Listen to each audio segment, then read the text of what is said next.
향락이에요. 향락적인 기쁨이고, 리조이스는 그는 어떤 환경이나 시기와 관계없이 항상 마음속에서 기쁜 거죠. 그게 리조이스. 여기는 그 즐거우나 주님만 따라가고, 그리고 막는 사람이 많아요. 성교하려면. 그런데도 불구하고 그 막는 사람 관계없이 막으면 어디까지 막는 것 같아요? 죽음까지.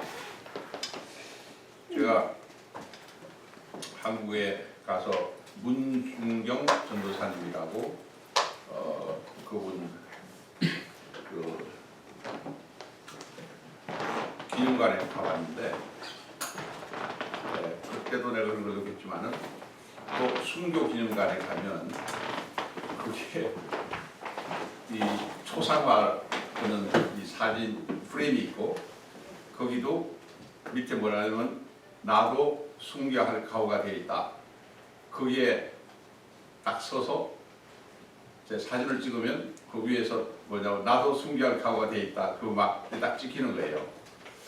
이걸 제가 할까 말까 상당히 조심스러운 게, 내가 과연 그런 각오가 되어 있냐 그런 생각을 했는데, 가만히 생각하니까 나는 이미 한 번 죽었고, 뭐 한 번 죽던 사람이 지금 살아있는데 뭐 주님 위해서 죽으면 그건 괜찮지 않냐. 그동안 뭐 가족들과 신학생들 위해서 좀 수고를 좀 했으니까, 그래서 용기를 내가지고 그 사진 프레임이 있고 거기에 서면 그 위에 나도 순교할 각오가 돼 있다 그 글씨가 있어요.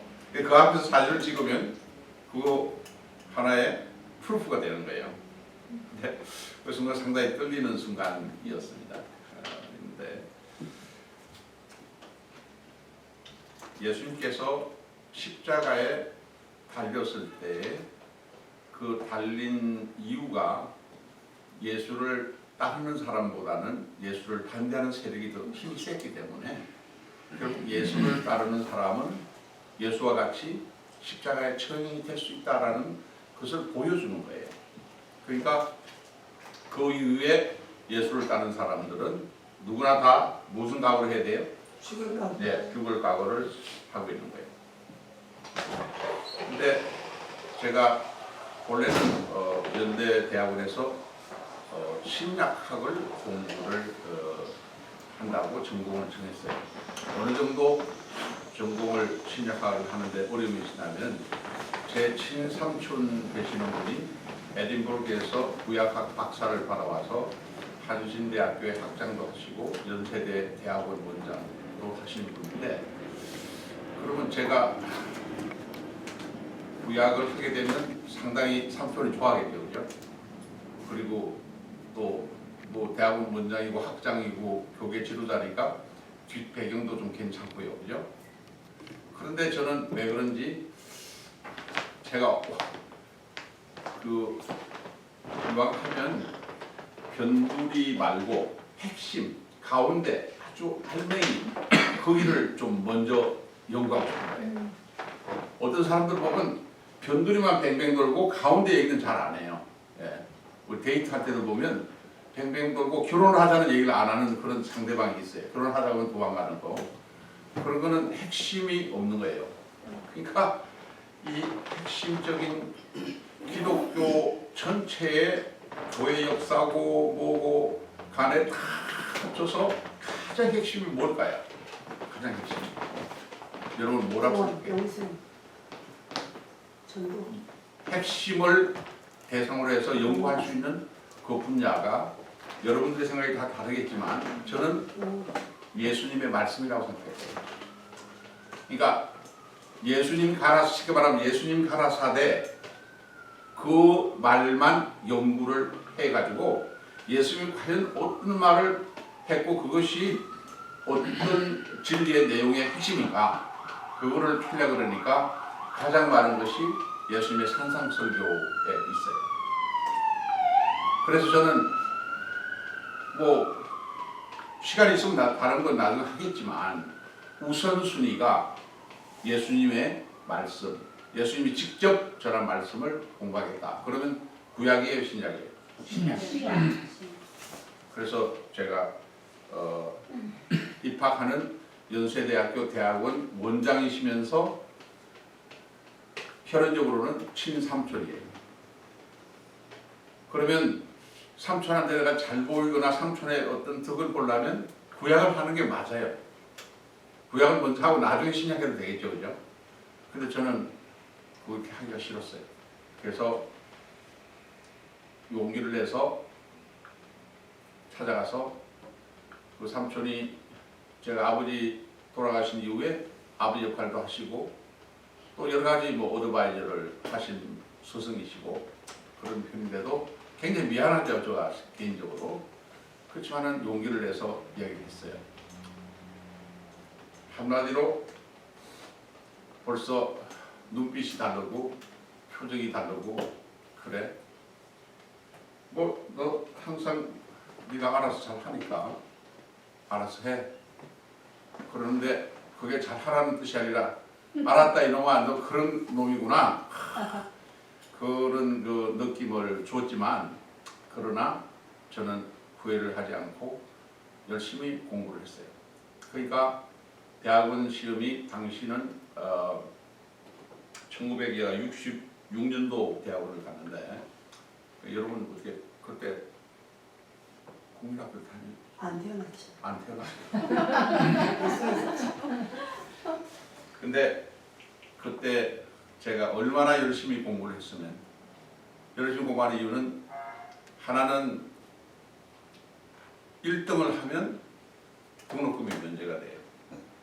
당시에 연세대 대학원 등록금이 28,900원이었어요. 그거 내가 기억해요.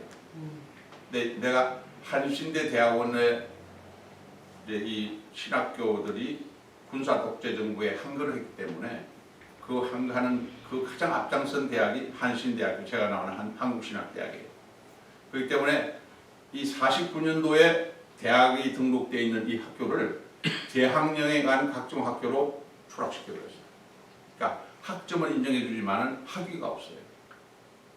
그러니까 모든 신학대학, 당시에는 12개 신학대학인데 12개 신학대학이 학위를 주는 대학이 아무도 없어요. 그런데 연세대학교는 종합대학교니까 어떻게 할 수가 없잖아요. 그 안에 교육대학원도 있고 경영대학원도 있는 것처럼 신학대학원을, 연합신학대학원을 하나 만들었어요. 그 만들고 그 한 분이 바로 저희 친삼촌인 김정준 박사인데 하여튼 그렇게 되니까 12개 신학대학 졸업생이 20명 정원인 학교를 들어오기 위해서 경쟁을 하니까 이 경쟁이 치열한 거죠. 그리고 대학원은 그 연령 자리 없으니까 졸업을 언제 하는가는 관계없어요. 선배들도 막 시험을 치는 거죠.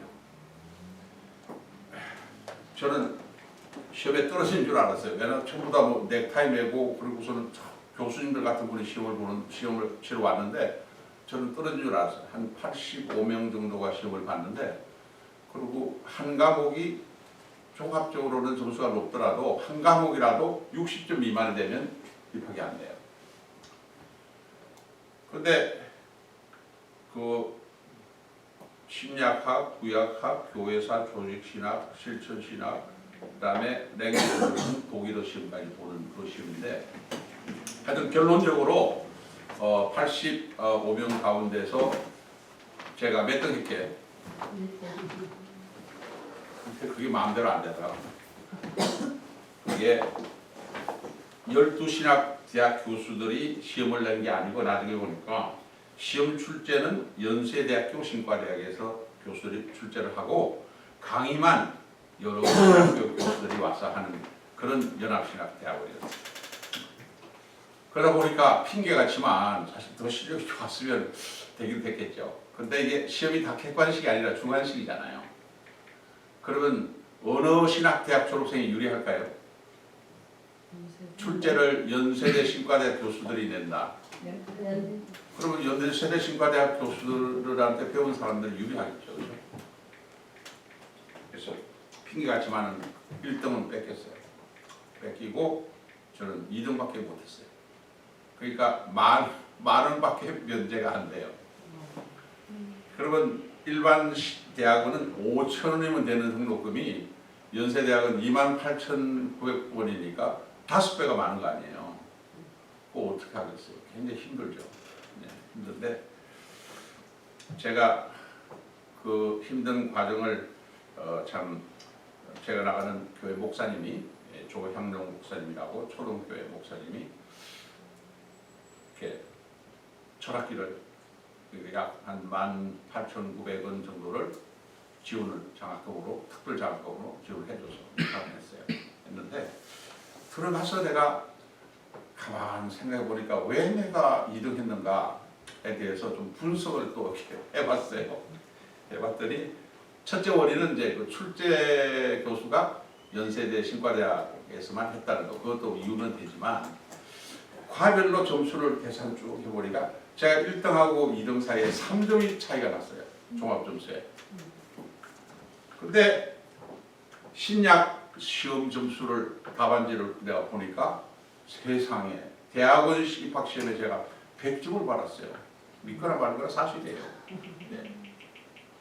근데 구약학 점수도 저는 구약학 공부를 많이 했는데 왜냐하면 삼촌이 구약학이고 내가 구약학을 안 택했기 때문에 굉장한 여기에 뭐가 있을 거라 해가지고 더 열심히 공부했어요. 거기서 제가 나는 90점이 넘었다고 봤는데 85점밖에 안 나왔어요. 그리고 1등을 한 그분은 95점이 나왔어요.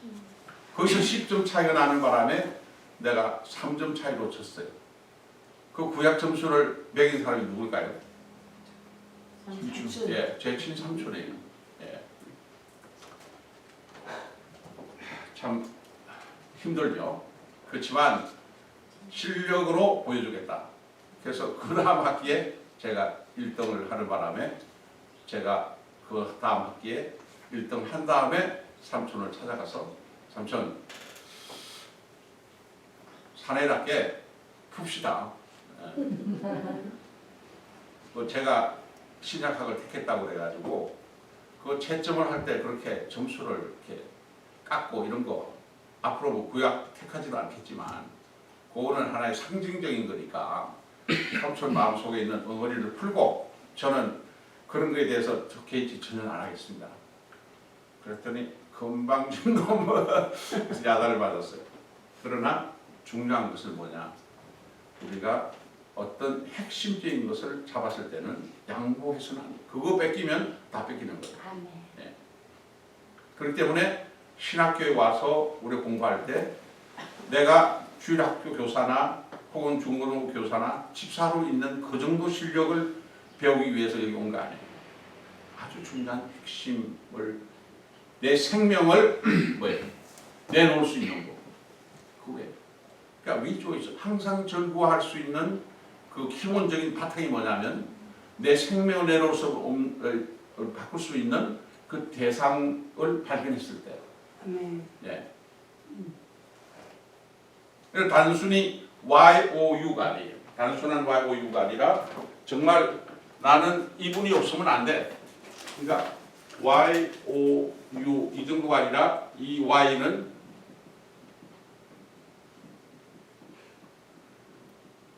이거예요. 예.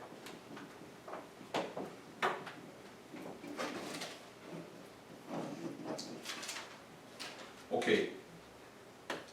제가 지금 2시간을 통해서 핵심적인 얘기를 크게 타이틀로 보면 2개를 했어요. 첫 시간에 핵심적인 타이틀은 뭐였죠? 예. 전체 타이틀은 역사였어요. 오케이. 중요해요. 그러니까 첫 강의는 노트나 뭐 이런 게 아니라 여러분 어떤 머리의 컴퓨터 속에 김용호 목사가 첫 시간에 강의를 역사에 대해서 얘기했다. 그러면 역사에 대한 강의를 했을 때 그 핵심은 뭐였어요? 진짜 사실 역사에 대한 팩트 사실. 팩트를 강조했어요. 그다음에 또 하나는 뭐였어요? 하나만 더 한다면? 역사를 통해 현재와 미래를 네, 과거, 현재, 미래를 해석, 분석, 이어주는 진실. 현재, 과거, 현재, 미래 과거, 미래 이 해석, 분석. 삼각형을 생각하면서 나름대로 해석을 하는 거라고 그랬죠. 네. 그런데 팩트인가 아닌가 어떻게 알아요 우리가? 일 수도 정확하게 있고 아닐 모르겠어. 수도 있다. 아닐 수도 있고 아닐 수도 있고. 팩트에서 가장 중요한 것은 오리지널을 찾아가야 돼요. 네. 오케이? 팩트에서는 오리지널을 찾은 다음에 그 다음에 이 오리지널이 뭐예요? 정말 사실 진짜인가 가짜인가를 봐야 돼요. 요즘 카피 머신이 발달되고 인쇄술이 발달되어서 정말 어느 게 진짜인지 가짜인지 구별하기 힘들어요. 그죠? 네. 그래서 진짜 오리지널 찾아내는 작업을 한 다음에 또 한 가지 더 중요한 관문이 있어요. 그게 뭐죠?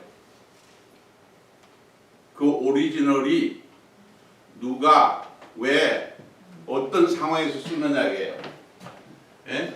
누가 사실인가 왜 왜냐 어디냐 예 사실이냐 어떤 상황에서 why 왜 쓰느냐 이거예요. 여러분 자신을 생각해 보면 알아요. 자기가 불리하면 오전에 그 말 했지만 바꿔요. 나는 안 했다고 해요. 오히려. 여러분 한국의 지성계의 대표이고 나라의 대표인 국회의원이나 장관들에게 청문회를 들어가 보면 뭐라고 그래요? 나는 모릅니다. 나는 그런 거 할 일 없습니다.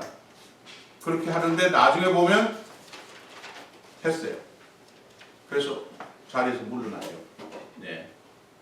그러니까 그런 것도 있지만 또 하나는 시츄에이션에 따라서 다르게 말하는 거예요. 거짓말 하지 말라. 10계명이 있어요. 근데 내 아버지가 지금 공산한테 몰려서 지하실에 숨어 있는데 공산군이 와가지고 야 너 아버지 어디냐? 그랬을 때 아버지 저 지하실에 있어요. 그렇게 말하는 거는 팩트를 말하는 건 되지만은 그 상황적으로 봐서는 어떻게 된 거예요? 잘못된 거예요. 잘못한 거지. 잘못한 거죠. 그런 데에 대한 해석을 할 줄 알아야 돼요. 거짓말을 했느냐? 왜 거짓말을 했느냐? 이게. 그 거짓말이 정말 가치가 있느냐? 이게. 가치가 없는 거짓말은 우리가 해도 괜찮아요. 생명을 구하는 거짓말 해도 괜찮아요. 그게 시츄에이션 에틱이에요. 상황 판단을 해야 돼요. 단순한 팩트가 아니죠. 그러니까 굉장히 중요한 얘기를 했어요. 그 다음에 역사에 대해서 얘기할 때 제가 한 가지 더 이 얘기를 했어요. 역사를 영어로 하면 뭐라고 생각을 했죠? 영어는? 스토리. 예.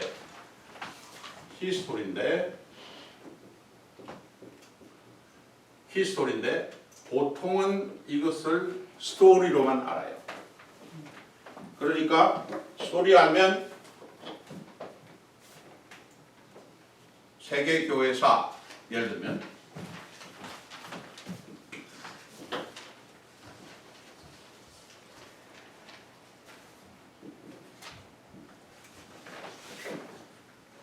여러분 서재 세계교회사가 몇 군 있어요? 그러니까 세계교회사가 나는 스토리로 아는 사람은 한 것만 있으면 돼요. 연대적인 기록으로 아는 사람은 한 것만 있으면 각하가 되는 거예요. 그러나 히스토리는 단순한 스토리나 일기장이 아니에요. 거기에는 뭐가 들어가 있다고 그랬어요? 하나님. 역사관이 들어가 있어요. 그래서 여기 보면 스토리는 히즈하고 스토리가 합쳐져 있는 거예요. 히즈가 누굴까요? 히는 역사가예요. 예. 그 역사가가 스토리를 적는데 그 역사가가 사회주의냐 자본주의냐에 따라서 달라요. 그 역사가 야당적이냐 여당적이냐에 따라서 달라요.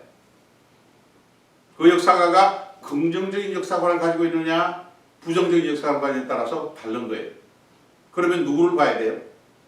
세계교회사를 쓰더라도 그것을 바로 보려면 누구를 봐야 돼요? 그러니까 스토리만 볼 게 아니라 그 사람이 쓴 사람이 누구냐를 봐야 돼요. 아시겠어요? 그렇기 때문에 역사책은 한 권이 필요한 게 아니라 여러 권이 필요한 거예요. 아시겠죠?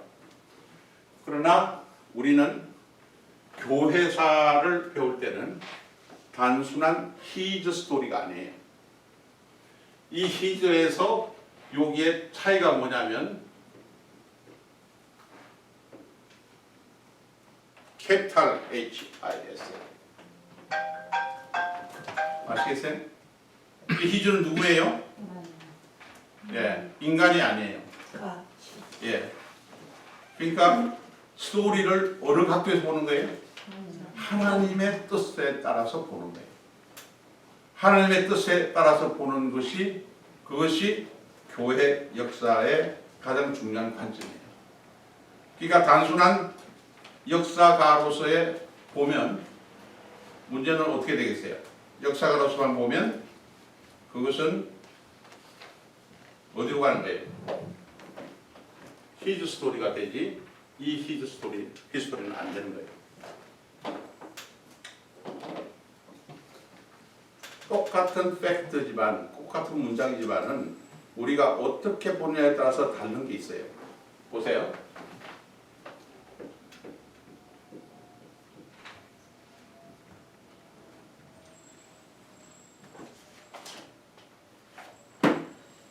요거를 팩트 그대로 요 사실 직역을 하면 그대로 보면 뭐예요? 희망이 있어요, 없어요?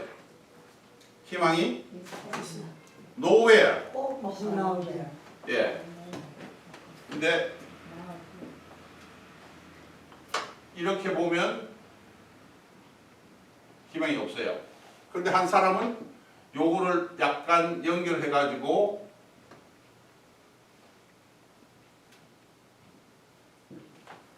이렇게 보면 어떻게 돼요? 희망이죠. Hope is now, here, 지금 여기에 있다 하는데 본래 쓸 때는 이렇게 쓰는데 요것을 이렇게 읽으면 희망이 없어요. 근데 요것을 약간 변형을 시켜가지고 이렇게 보는 관점, 이것이 뭘까요? 이것이 하나의 역사관이에요. 관점이에요. 그리고 영적인 해석이 이 속에 들어간 거예요. 똑같이 자식이 공산군한테 총 맞아서 죽었어. 그래서 그 총 쏜 사람을 잡았어. 그러면 그 사람은 당연히 살인이에요. 그런데 그걸 뭐 아무런 부정 못해. 그런데 그 아버지 한 사람은 나는 세 번째 아들을 잃게 했어. 그 공산군 큰무신의 아들 죽인 거 맞아. 그렇지만 그 아들 내가 그 자식을 내가 키우겠다. 이게 손양원 목사예요. 이거는 영적인 면에서 달라진 거예요. 아시겠어요? 그렇기 때문에 역사라는 것이 단순하지 않다는 걸 보고 어떤 관점에서 보느냐 하는 것을 가지고 공부를 해야 된다. 그런 얘기겠죠. 너무 이렇게 하는데 두 번째는 제가 뭘 얘기했죠? 두 번째 시간에는 Very important. 두 번째 뭘 얘기했어요? Time is very important. 예, The time and time. 예, the time, And time.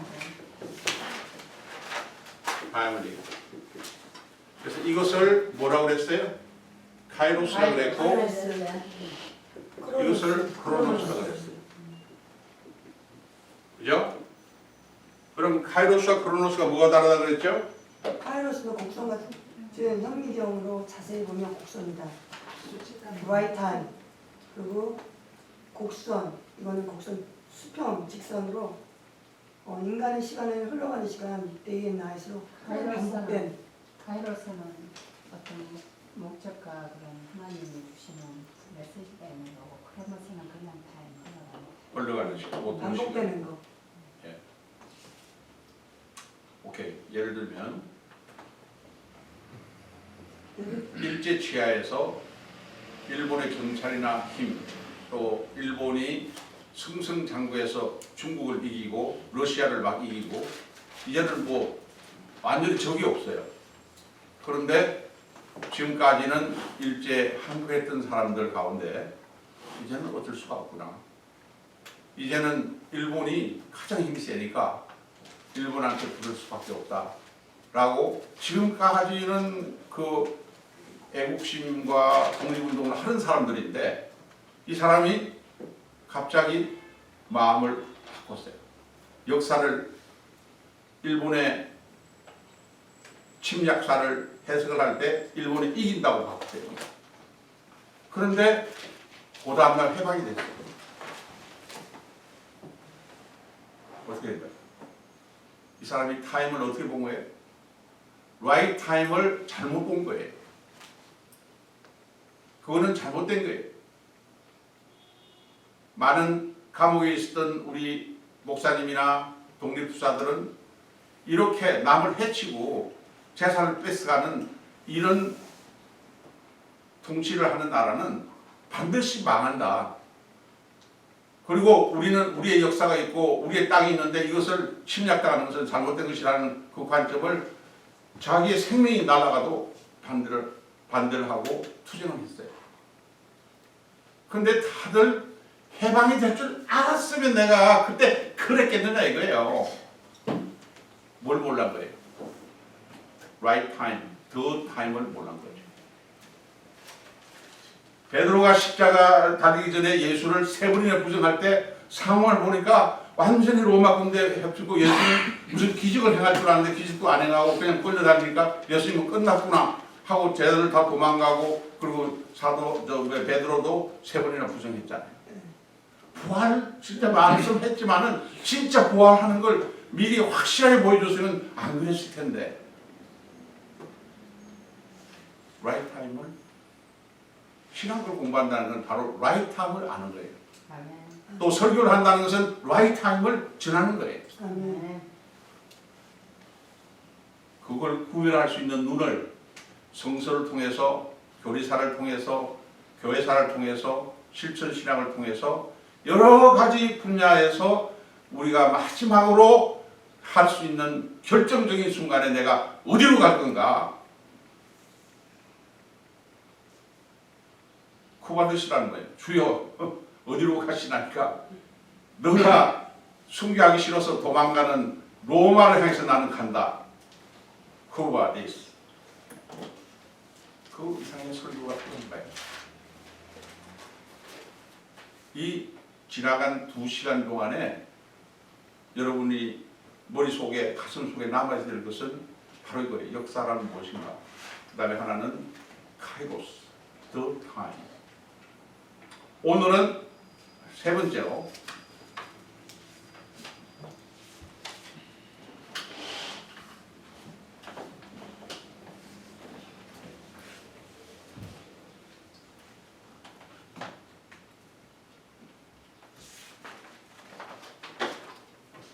강의를 하기 전에 제가 신약을 하다가 공부를 하다가 참 점수도 잘 나오고 교수들도 날 좋아했는데 교회사 선생님 민경배 교수라는 분이 교학처장인데 나만 보면 얘기해. 학생 김군은 내가 볼 때는 신약보다는 교회사라는 게 좋겠어. 그래서 내가 지금은 제가 이지만은 옛날엔 조금 미남이었어요. 예. 신성일보다 조금 더 잘생겼다고 그랬어요. 있거나 말거나. 그래서 캔디나 뭐 이런 거 들고 오는 분들이 꽤 있었어요. 그런데 저는 결심을 했어요. 예수님도 30세까지는 정말 싱글로 최선을 다했는데 나는 30세 돼서 내가 어디로 갈지를 결정을 할 테니까 그전에는 클래스메이트로 또 혹은 또 같은 파트너로는 사귀지만 난 YMCA 배경이 있으니까 뭐 젠더가 다르기 때문에 뭐 차별을 하거나 멀리 가거나 뭐 그런 거는 전 할 줄 몰라요. 그래서 오해도 많이 받았어요. 왜냐하면 아침에 점심한 친구는 A라는 여학생이고 점심할 때 테이블에 간 거는 B라는 여학생이니까 이거 완전히 바람둥이라고 생각했는데 저는 그거 아니었어요. 그냥 친구로 클래스메이트로 사귀지 더 이상 가까이 오면 저는 또 땡큐하고 이제 도망갔어요. 네. 그런데 거기에서 중요한 내용은 뭐냐면 참 우리가 어떤 새로운 삶의 방향을 나아갈 때 그 계속해서 누가 같은 얘기를 계속해서 하면 우리 속담이 있잖아요. 10번 찍어서 안 나오는 나무가 없다고. 아니 교수가 나만 볼 때마다 교회사를 하라니까. 그래서 한 번은 나한테 어떻게 프로포즈를 하면 욕심이 많은 김구는 이미 신약학으로 석사 논문을 쓸 수 있는 준비가 다 됐으니까 세 번째 학기에 한 번만 4과목을 하면 교회사 4과목을 택해보면 그래서 그것이 아니라 그러면 신약학 논문을 쓰면 될 거 아니냐 이래요. 그러니까 그 한 학기를 4과목을 한번 들어보라는 거예요. 그래서 제가 하도 저러니까 왜냐면 그 교수님이 나를 연세대학 창립자인 백낙준 박사님의 조교를 하게 해줬어요. 그러면 한 학비가 문제가 되는 거예요. 그리고 백낙준 박사 같은 위대한 인물 옆에서 심부름을 하게 되니까 배우는 게 더 많이 있잖아요.